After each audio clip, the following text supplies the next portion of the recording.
Sharing files. For some of you, this might be a new feature. It might be something you've never tried before. For me, it's saved me a lot of time. Over the years, I've found new ways of working, and one of those has been using sharing instead of attaching in an email. So just to give you a past experience, if you like, years ago, I used to draft up an email and attach an Excel report. I'd send that to a selection of people. They then take that email with the attachment, update that attachment, send it back to me. And then by the end of the week, I'll have 5-10 responses from colleagues, which I then need to take away and put into my Excel file, my master file that I've kept. Now, that used to take half a day of my time. And then I found out about this ability to share. So inside of SharePoint, we can share a file. It's not just SharePoint, we've got this in OneDrive, we've got it in Teams. But instead of attaching a file, I give a link or share a link from its source, whether that be SharePoint, Teams or OneDrive. That then gives them access to that file to make the changes.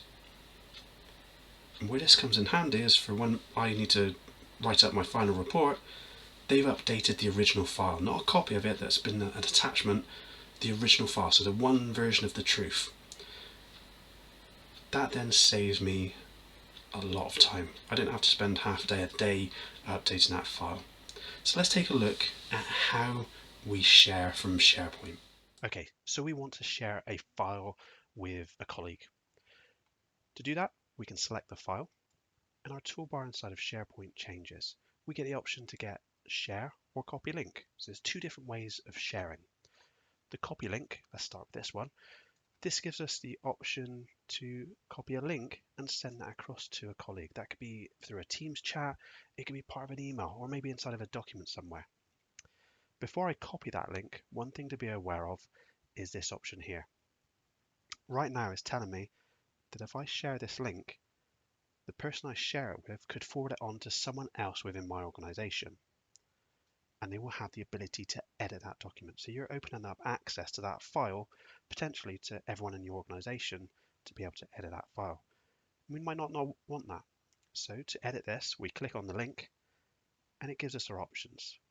If we only want people with existing access to this SharePoint site to be able to edit that file, we can select people with existing access.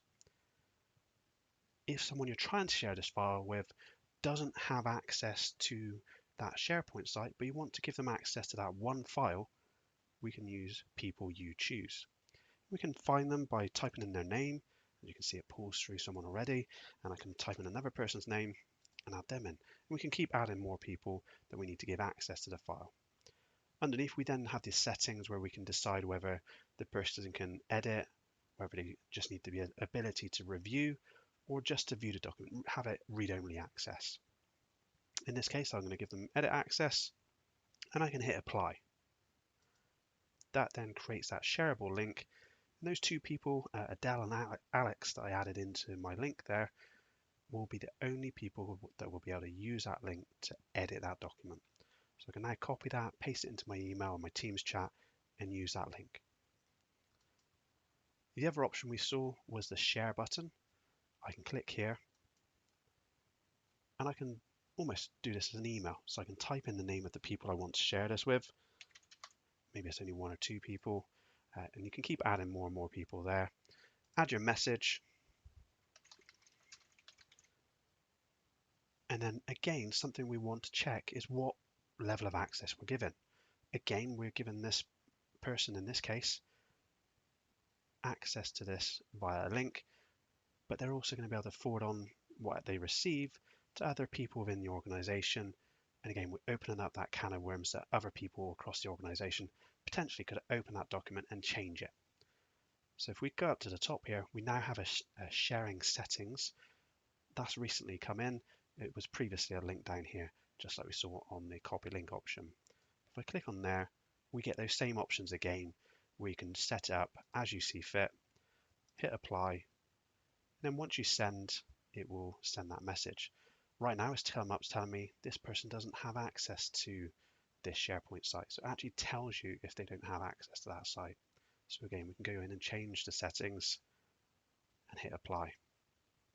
Now if I hit send, this person will get an email with a copy of the text I've written in there and a link to the file. So they get that through Outlook, they can access it and open it from there. So a couple of different ways we can share our files. I've done this through the toolbar at the top. As you can see there's a share button, there's a 3 dots here, and you get the option to share or copy link there. So you can use either options that you prefer. Once you've finished sharing and you maybe want to remove access, you can go to the manage access, and you can see we've given extra access here, and you even have the option here to stop sharing. So that was just a quick video on some of the options there we have for sharing our files from SharePoint. Hopefully that's been useful.